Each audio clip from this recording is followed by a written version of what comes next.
दोस्तों आज से हम लोग दिल्ली डीएलएड एंट्रेंस एग्जाम की तैयारी सिलेबस के अकॉर्डिंग टॉपिक वाइज करने वाले हैं। तो आज का हमारा टॉपिक है गाइस पार्लियामेंट, संसद, और ये टॉपिक आपका सिलेबस में दे रखा है। यहाँ पर मैं आपको शो कर देता हूँ जो टॉपिक आज की इस वीडियो में हम लोग कंप्लीट करने वाले हैं। आप लोग यहाँ पर देख सकते हैं गाइस पार्लियामेंट, और ये हमारा फर्स्ट टॉपिक है पॉलिटिकल साइंस का। चलिए दोस्तों स्टार्ट करते हैं। फर्स्ट क्वेश्चन, भारत की संघीय व्यवस्थापिका को किस नाम से जाना जाता है? सबसे पहले गाइस हम संघीय व्यवस्थापिका के बारे में समझते हैं, जिसे इंग्लिश में लेजिस्लेचर ऑफ द यूनियन कहते हैं। Legislature of the union which is called parliament, okay guys, consists of the president and two houses known as council of state, जिसे राज्यसभा कहते हैं और इसे अपर हाउस भी कहा जाता है, and house of the people, जिसे लोकसभा कहते हैं, इसे रिप्रेजेंटेटिव असेंबली भी कहते हैं, ठीक ना। Each house has to meet within 6 months of its previous sitting, okay guys. तो इस क्वेश्चन का सही आंसर हो जाएगा दोस्तों, इसे क्या कहते हैं? संसद कहते हैं, पार्लियामेंट कहते हैं।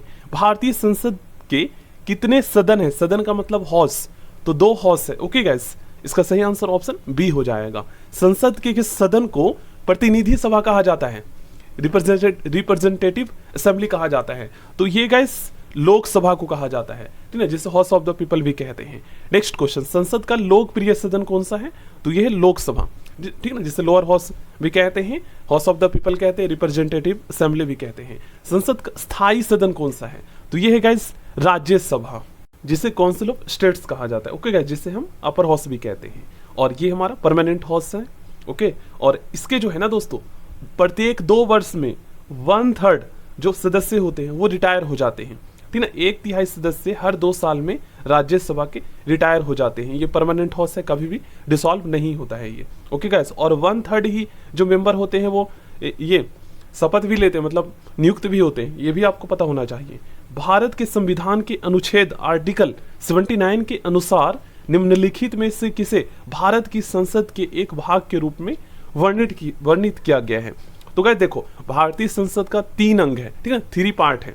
हाउस पूछा जाए तो 2 हाउस है, ठीक ना, जिसके अंतर्गत 3 जो अंग है ये है लोकसभा, राज्यसभा और भारत का राष्ट्रपति। तो इसका सही आंसर ऑप्शन डी हो जाएगा। चलिए नेक्स्ट क्वेश्चन करते हैं।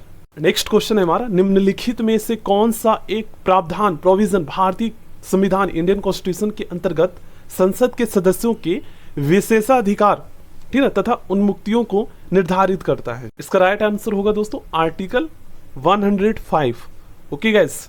जो संसद के सदस्य होते हैं, ठीक ना, मेंबर ऑफ पार्लियामेंट होते हैं, उनको जो प्रिविलेज जो प्रदान करता है ये आर्टिकल 105 करता है। निम्नलिखित में से कौन संसद का अनन्य भाग नहीं है? तो आप सभी जानते हैं उपराष्ट्रपति नहीं होता है, ओके गाइस। भारतीय संसद में शामिल है दोस्तों, भारतीय संसद में आप सभी जानते हैं राष्ट्रपति, राज्यसभा और लोकसभा, ये तीनों शामिल होता है, ओके गाइस, कंसिस्ट करता है। तो ऑप्शन से इसका सही आंसर हो जाएगा। भारतीय संसद के कितने अंग हैं, कितने पार्ट हैं?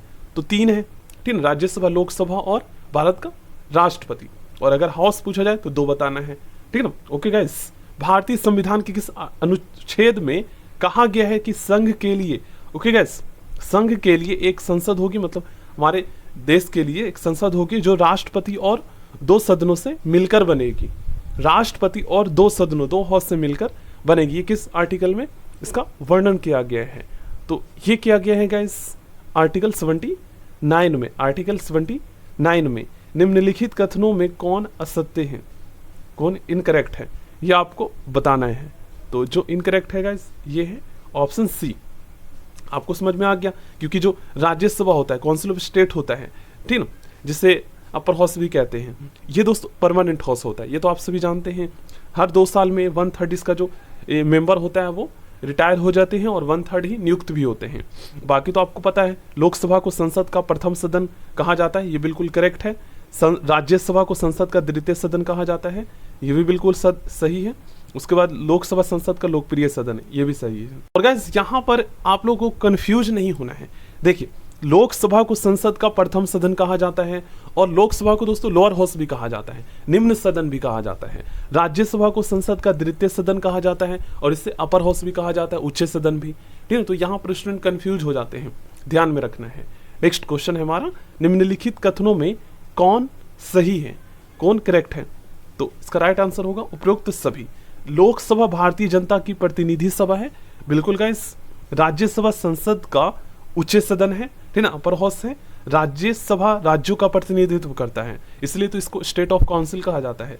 ओके गाइस, संसद का निम्न एवं उच्च सदन क्रमशः कौन सा है? तो लोअर हाउस जो है हमारा लोकसभा है, और जो उच्च अपर हाउस ये है गाइस राज्यसभा। तो देख लेते हैं, ऑप्शन यहाँ पर हो जाएगा ऑप्शन 20 का राइट आंसर हो जाएगा। आगे बढ़ते हैं, संसद को भंग करने के लिए कौन सक्षम है? इसे कौन जो है डिसॉल्व कर सकता है संसद को? तो ये दोस्तों भारत का राष्ट्रपति, ऑप्शन ए इसका सही आंसर होगा। नेक्स्ट क्वेश्चन हमारा, भारतीय संसद की संप्रभुता प्रतिबंधित है। गैस संप्रभुता को सॉवरेंटी कहते हैं, सॉवरेंटी कहते हैं। ओके गैस, तो भारतीय संसद की, इंडियन पार्लियामेंट की जो सॉवरेंटी है ये प्रतिबंधित है न्यायिक समीक्षा से। न्यायिक समीक्षा को इंग्लिश में जुडिशियल रिव्यू कहा जाता है, और ये किसके पास है? तो ये दोस्तों भारत के न्यायपालिका, ठीक है, जुडिशरी को ये जो है राइट प्रदान किया गया, ये पावर प्रदान किया गया है इंडियन कॉन्स्टिट्यूशन के द्वारा। अब इसका मतलब मैं आपको समझाता हूँ। देखिए दोस्तों, भारतीय संसद में आपको पता है राजनीतिक पार्टियां होती हैं, ठीक है, जिसका बहुमत होता है उसकी सरकार होती है। तो वो चाहे तो गाइस संविधान में किसी भी प्रकार की जो है अमेंडमेंट कर सकता है बहुमत के अकॉर्डिंग, ठीक ना।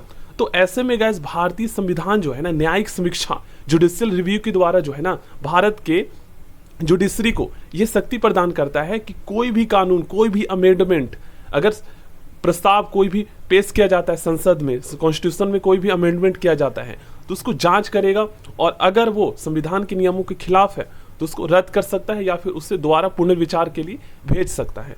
ये हमारे संविधान का पावर है। नेक्स्ट क्वेश्चन, संसद के कितने सत्र होते हैं? दोस्तों संसद के जो सेशन होते हैं टोटल ये होते हैं उपयुक्त सभी बजट सत्र, मानसून सत्र और शीतकालीन सत्र। इंग्लिश में बोले तो गैस बजट सत्र को बजट सेशन कहते हैं, जो कि फरवरी से मई के बीच होता है।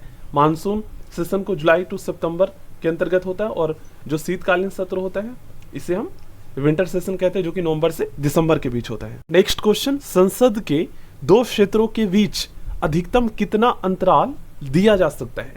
यहाँ पर क्षेत्र का मतलब है दोस्तों सिटिंग्स, बैठक, ठीक ना। संसद के दो बैठक के बीच अधिकतम कितने का समय अंतराल दिया जा सकता है? तो 6 महीने का। यहाँ पर दोस्तों आप लोग पढ़ भी सकते हैं। ओके गाइस, देखिए, each house has to meet within 6 months of its previous sitting. Next question है हमारा, भारतीय संसद इंडियन पार्लियामेंट के दोनों सदनों की, ओके गाइस, यहाँ पर संयुक्त बैठक की बात की जा रही है, ज्वाइंट सेशन की बात की जा रही है, किस संबंध में होती है? तो ये होता है गाइस साधारण वित्त विधेयक, भारत के राष्ट्रपति का निर्वाचन, संविधान संशोधन विधेयक। देखो ये होता है गाइस साधारण विधेयक के संबंध में। ओके गाइस, साधारण विधेयक, और साधारण विधेयक को ऑर्डिनरी विल कहा जाता है, ऑर्डिनरी विल कहा जाता है। नेक्स्ट क्वेश्चन है हमारा, संसद के दोनों सदनों, ठीक है ना, दोनों हाउस का जो यहाँ पर ज्वाइंट सेशन आयोजित होता है कब होता है दोस्तों? तो पढ़ते हैं इसका स्टेटमेंट, उसके बाद हम इसका आंसर करते हैं। देखिए, भारत के राष्ट्रपति के निर्वाचन के लिए नहीं, ये सही नहीं है। भारत के उपराष्ट्रपति के निर्वाचन के लिए ये भी सही नहीं है, क्योंकि यहाँ पर क्या बोला जा रहा है, संसद के दोनों सदनों का संयुक्त अधिवेशन आयोजित होना, ठीक ना, संविधान में संशोधन से संबंधित विधेयक को पारित करने के लिए, ये भी सही नहीं है। एक ऐसे विधेयक पर विचार करने और उसे पारित करने के लिए जिस पर दोनों सदनों में मतभेद हो, ये बिल्कुल राइट आंसर है, ठीक है। ज्वाइंट सेशन तभी बुलाया जाता है जब ऐसा विधेयक जिन पर एक जैसे हाउस सहमत ना हो, तो दोनों को संयुक्त रूप से बुलाया जाता है। इंग्लिश में बोले तो गाइस मतलब ऐसे बिल पर विचार करने के लिए जो है ज्वाइंट सेशन को बुलाया जाता है जहां पर पार्लियामेंट का दोनों हाउस जो है ना डिसएग्री हो उस बिल से, इसलिए उनको पास करने को बुलाया जाता है। साधारण विधेयक, ऑर्डिनरी बिल से संबंधित गतिरोध को दूर करने के लिए संसद के दोनों सदनों की संयुक्त बैठक कौन बुलाता है? काफी इंपॉर्टेंट क्वेश्चन है दोस्तों। ज्वाइंट सेशन को बुलाता है भारत का राष्ट्रपति, ओके गाइस, और अध्यक्षता, ठीक है, प्रिसाइड कौन करता है? तो जो अध्यक्षता करता है ये लोकसभा अध्यक्ष करता है, लेकिन बुलाता कौन है, कॉल कौन करता है? तो ये राष्ट्रपति करता है। लोकसभा व राज्यसभा की संयुक्त बैठक कब होती है? ज्वाइंट सेशन, ज्वाइंट सिटिंग कब होती है? पढ़ते हैं इसके स्टेटमेंट्स। तो ये होती है गाइस लोकसभा एवं राज्यसभा में मतभेद होने पर, ओके गाइस, किसी बिल पर जो है डिसएग्री हो दोनों, तो उस पर होता है। नेक्स्ट क्वेश्चन, संसद के दोनों सदनों के साथ साथ बैठक पर निम्नलिखित होता है, क्या होता है? देखते हैं स्टेटमेंट। एक बिल जिस पर दोनों सदन सहमत ना हो, एग्री ना हो, उस पर विचार करना और उसे पास करने के लिए। आ गया ना वही बात। नेक्स्ट क्वेश्चन, यदि किसी सामान्य विधेयक, ओके गाइस, साधारण विधेयक ऑर्डिनरी बिल पर राज्यसभा और लोकसभा के बीच गतिरोध आता है तो उसका समाधान कौन करेगा? मोस्ट इंपॉर्टेंट क्वेश्चन है। तो उसका जो समाधान है ये संसद का ज्वाइंट सेशन करेगा। इसलिए तो बुलाया जाता है अगर किसी बिल पर दोनों हाउस जो है डिसएग्री हो तो उसको पास करने के लिए। स्वतंत्र भारत के संसदीय इतिहास में अभी तक कितनी बार ज्वाइंट सेशन या ज्वाइंट सिटिंग बुलाई गई है? कुल कितनी बार बुलाई गई है? तो अभी तक दोस्तों जो है कुल 3 बार बुलाई गई है, कुल 3 बार। आगे बढ़ते हैं। क्वेश्चन नंबर 26, क्या राष्ट्रपति या उपराष्ट्रपति कभी संयुक्त अधिवेशन की अध्यक्षता करते हैं? नहीं करते हैं, कभी भी ये प्रिसाइड नहीं करते हैं, ठीक है, ज्वाइंट सेशन का। तो इसका राइट आंसर ऑप्शन बी हो जाएगा। नेक्स्ट क्वेश्चन, संसद के दोनों सदनों के ज्वाइंट सेशन की अध्यक्षता कौन करता है? आ गया ना बात वही, अध्यक्षता यहाँ पर प्रिसाइड कौन करता है? तो इसे दोस्तों लोकसभा अध्यक्ष करता है, लोकसभा अध्यक्ष करता है, स्पीकर ऑफ द लोकसभा। संसद के संयुक्त बैठक को कौन संबोधित करता है? संबोधित करने की बात की जा रही है तो ये करता है दोस्तों भारत का राष्ट्रपति। संबोधित करने का मतलब यहाँ पर एड्रेस करना, okay guys, address. Next question, Bharat की संसद के दोनों सदनों की संयुक्त बैठक किस लिए आयोजित की जाती है? बार बार यही क्वेश्चन दोस्तों रिपीट हो रहा है, ये तो हमें पता ही है। उस बिल पर विचार करने तथा उसे पास करने के लिए जिस पर दोनों सदनों में मतभेद हो, ओके गाइस। संसद के ज्वाइंट सेशन में विधेयक बिल पारित होता है, यहाँ पर बहुमत की बात की जा रही है, तो ये पारित होता है दोस्तों दोनों सदनों के, ठीक है, दोनों हाउस के कुल उपस्थित तथा मतदाता सदस्यों के सामान्य बहुमत द्वारा, सिंपल मेजोरिटी के द्वारा। नेक्स्ट क्वेश्चन, संविधान संशोधन कॉन्स्टिट्यूशन अमेंडमेंट जो प्रस्ताव है के संबंध में दोनों सदनों में मतभेद होने की स्थिति में क्या होगा? तो जो प्रस्ताव है दोस्तों ये गिर जाएगा, सिंपल सी बात है, ठीक है। इसका सही आंसर ऑप्शन डी हो जाएगा। नेक्स्ट क्वेश्चन है, संसद की कार्यवाही सूची में प्रथम विषय क्या होता है? तो ये होता है गाइस क्वेश्चन आवर, प्रश्न काल। उसके बाद आता है शून्य काल, ठीक है, 0 आवर। कौन सी प्रथा संसदीय प्रणाली को भारत की देन है? तो ये है गाइस शून्य काल, 0 आवर। नेक्स्ट क्वेश्चन है हमारा, संसद के किसी सदस्य की सदस्यता तब समाप्त समझी जाती है जब यदि वह बिना संसद को सूचित किए अनुपस्थित रहता है। कितने दिन रहता है? तो इसका टोटल जो दोस्तों 60 डेज, अगर टोटल 60 डेज जो है ये अनुपस्थित होता है, एब्सेंट होता है बिना, ठीक ना, किसी को इन्फॉर्म किए, तो जो इसकी सदस्यता होती है, ठीक ना, वो समाप्त हो जाती है। क्वेश्चन नंबर 35, एक वर्ष में कम से कम कितनी बार संसद की बैठक होना आवश्यक है? इसका राइट आंसर हो जाएगा 2 बार, ओके गाइस, 2 बार होना आवश्यक है। नेक्स्ट क्वेश्चन, संसद की संरचना के संबंध में निम्नलिखित कथनों में से कौन सा सही नहीं है? आपको बताना है ऑप्शन में से, रीड कीजिएगा। तो जो सही नहीं है ये है ऑप्शन ए, राज्यसभा, जिसे काउंसिल ऑफ स्टेट कहा जाता है, इसे अपर हाउस भी कहते हैं, में राज्यों के प्रतिनिधियों का निर्वाचन सीधे जनता द्वारा होता है, जनता द्वारा किया जाता है। गलत है, क्योंकि दोस्तों लोकसभा के सदस्यों का निर्वाचन सीधे जनता के द्वारा होता है, ओके गाइस। नेक्स्ट क्वेश्चन, निम्नलिखित विधेयकों में निम्नलिखित बिल में से किसका एक भारतीय संसद के दोनों हाउसेस द्वारा अलग अलग विशेष बहुमत से पास होना आवश्यक है? तो इसका राइट आंसर हो जाएगा संविधान संशोधन विधेयक, constitution amendment bill, okay. Next question, सांसदों के वेतन का निर्णय कौन करता है? दोस्तों सांसदों के जो वेतन का निर्णय है ना, ये किया जाता है दोस्तों संसद के द्वारा। नेक्स्ट क्वेश्चन, संसद के कुल सदस्यों का कितना भाग वैधानिक चैम्बर की मीटिंग बुलाने के लिए आवश्यक है? इसका राइट आंसर होगा दोस्तों 1/10, 1/10। अब गाइस देखो, लीगल चैम्बर की मीटिंग बुलाने के लिए आवश्यक कोरम है। यहां पर मैं आपको बताता हूं कोरम का मतलब क्या होता है। कोरम का मतलब ये होता है दोस्तों कि अगर संसद में कोई बिल पास किया जाना है तो ऐसे में दोस्तों संसद के कुल सदस्यों का 1/10 भाग, मतलब 1/10 मेंबर उपस्थित होना जरूरी है, उसी को ही कोरम कहते हैं।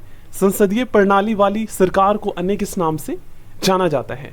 इन्हें दोस्तों संघीय सरकार के नाम से भी जाना जाता है। इसे फेडरल गवर्नमेंट भी कहते हैं, संघीय सरकार को।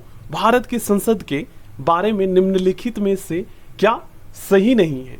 ऑप्शन में से आपको बताना है दोस्तों। इसका राइट आंसर हो जाएगा ऑप्शन बी, लोकसभा में मनोनीत सदस्य नहीं होते हैं गाइस। 2 एंग्लो इंडियन मेंबर को जो है इनवाइट किया जाता है लोकसभा में, और राज्यसभा में 12। नेक्स्ट क्वेश्चन, संविधान लागू होने के बाद सबसे पहले हंग पार्लियामेंट का गठन कब हुआ था? तो ये हुआ था गाइस 1989 में। अब गाइस त्रिशंकु संसद, हंग पार्लियामेंट का मतलब क्या होता है? A parliament in which no political party has enough seats to secure an overall majority. कहने का मतलब ये है कि यहाँ पर दोस्तों 3 पार्टियां होती है जिनके पास बराबर बहुमत होती है। तो ऐसे में कोई एक पार्टी अपनी सरकार नहीं बना पाता है, तो ऐसे में तीनों पार्टी की सहमति से एक प्रधानमंत्री जो है राष्ट्रपति के द्वारा नियुक्त किया जाता है। ओके गाइस, इसे ही जो है हम त्रिशंकु संसद कहते हैं। अस्थायी संसद भारत में कब तक अस्तित्व में रही थी? तो ये रही थी गाइस 17 अप्रैल 1952 तक। 17 अप्रैल 1952 तक। उसके बाद परमानेंट पार्लियामेंट का गठन हो गया था। भारत की पार्लियामेंट का उद्घाटन कब हुआ था? दोस्तों भारत की पार्लियामेंट का उद्घाटन 1927 में हुआ था। संसद के दोनों सदनों का इनॉग्रेशन, ओके, संसद के दोनों सदनों का 17वां कौन करता है? गाइस 17वां को इंग्लिश में प्रोरोगेशन कहते हैं। और इसके द्वारा दोस्तों संसद के सदनों की जो बैठक होती है और उसका जो सत्र होता है, सेशन होता है, दोनों को समाप्त कर दिया जाता है भारत के राष्ट्रपति के द्वारा, भारत के प्रेसिडेंट के द्वारा। नेक्स्ट क्वेश्चन है हमारा, संसद के किन सदस्यों को गैर सरकारी सदस्य कहा जाता है? किन्हें कहा जाता है? तो ये है गाइस मंत्री के अलावे अन्य प्रत्येक सांसद को। जो मिनिस्टर होते हैं, जैसे हो गया यूनियन में जैसे फाइनेंस मिनिस्टर हो गया दोस्तों, रक्षा मंत्री हो गया, शिक्षा मंत्री हो गया, इन्हें छोड़कर अन्य प्रत्येक सांसद को जो है गैर सरकारी सदस्य कहा जाता है। नेक्स्ट क्वेश्चन है हमारा, भारत की संसद पार्लियामेंट मुख्यतः किस मॉडल पर आधारित है? ये आधारित है गाइस ब्रिटिश पार्लियामेंट पर आधारित है, ब्रिटिश पार्लियामेंट। नेक्स्ट क्वेश्चन करते हैं, किसी संसद सदस्य की अयोग्यता के संदर्भ में निर्णय कौन करता है? कौन उसे डिस्क्वालिफाइड कर सकता है? तो ये कर सकता है दोस्तों भारत का राष्ट्रपति। भारत का राष्ट्रपति। संसद शब्द डैश को संदर्भित करता है, तो ये है गाइस राष्ट्रीय विधायिका को संदर्भित करता है, जिसे guys legislature of the union या नेशनल लेजिस्लेचर कहते हैं। नेक्स्ट क्वेश्चन है हमारा, इंडियन पार्लियामेंट ग्रुप की स्थापना किस वर्ष हुई थी? 1949 में। 1949 में